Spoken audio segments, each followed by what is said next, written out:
بسم اللہ الرحمن الرحیم۔ السلام علیکم۔ کیا آپ جانتے ہیں کہ روزے کے دوران ہمارا جسمانی رد عمل کیا ہوتا ہے؟ پہلے 2 روزے، پہلے ہی دن بلڈ شوگر لیول گرتا ہے، یعنی خون سے چینی کے مضر اثرات کا درجہ کم ہو جاتا ہے، دھڑکن سست ہو جاتی ہے اور بلڈ پریشر کم ہو جاتا ہے۔ اعصاب جمع شدہ گلائی کو آزاد کر دیتے ہیں، جس کی وجہ سے جسمانی کمزوری کا احساس اجاگر ہو جاتا ہے۔ زہریلے مادوں کی صفائی کے پہلے مرحلے میں نتیجتاً سر درد، چکر آنا، منہ کا بدبودار ہونا اور زبان پر مواد کا جمع ہونا ہے۔ 3 سے 7ویں روزے تک جسم کی چربی ٹوٹ پھوٹ کا شکار ہوتی ہے اور پہلے مرحلے میں گلوکوز میں تبدیل ہو جاتی ہے۔ بعض لوگوں کی جلد ملائم اور چکنی ہو جاتی ہے، جسم بھوک کا عادی ہونا شروع ہوتا ہے اور اس طرح سال بھر مصروف رہنے والا نظام ہاضمہ رخصت مناتا ہے، جس کی اسے اشد ضرورت تھی۔ خون کے سفید جرثومے اور قوت مدافعت میں اضافہ شروع ہو جاتا ہے۔ ہو سکتا ہے روزہ دار کے پھیپھڑوں میں معمولی تکلیف ہو، اس لیے کہ زہریلے مادوں کی صفائی کا عمل شروع ہو چکا ہے۔ انتڑیوں کی مرمت کا کام شروع ہو جاتا ہے۔ انتڑیوں کی دیواروں پر جمع مواد ڈھیلا ہونا شروع ہو جاتا ہے۔ 8ویں سے 15ویں روزے تک آپ پہلے سے توانا محسوس کرتے ہیں، دماغی طور پر چست اور ہلکا محسوس کرتے ہیں۔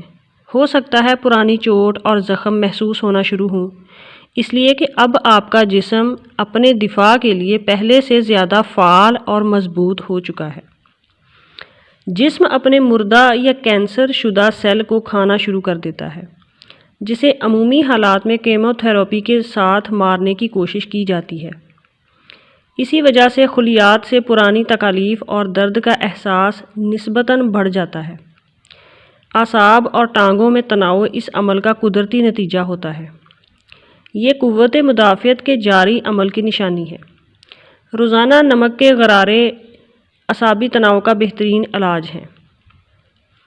16ویں سے 20ویں روزے تک جسم پوری طرح بھوک پیاس برداشت کا عادی ہو جاتا ہے۔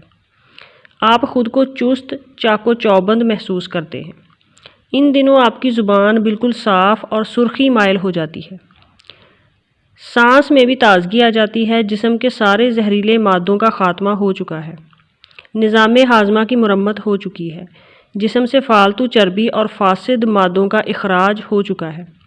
بدن اپنی پوری طاقت کے ساتھ اپنے فرائض ادا کرنا شروع کر دیتا ہے۔ 20ویں سے 30ویں روزے تک 20ویں روزے کے بعد دماغ اور یادداشت تیز ہو جاتی ہے۔ توجہ اور سوچ کو مرکوز کرنے کی صلاحیت بڑھ جاتی ہے۔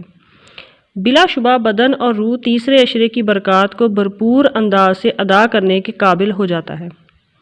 یہ تو ہوئے دنیاوی فوائد، جو بے شک اللہ تبارک و تعالیٰ نے ہماری ہی بھلائی کے لیے ہم پر فرض کیا، مگر دیکھیے رحمت الہی کا انداز کریمانہ کہ اس کے احکام ماننے سے دنیا کے ساتھ ساتھ ہماری آخرت بھی سنوارنے کا بہترین بندوبست کر دیا۔ آپ یہ سمجھ کر روزہ ترک نہ کریں کہ میں خود کو بیمار اور تھکا تھکا محسوس کرتا ہوں، بلکہ اس فرض کو اپنی ضرورت سمجھ کر اور سب سے بڑھ کر اللہ تبارک و تعالیٰ کی رضا سمجھ کر ادا کریں۔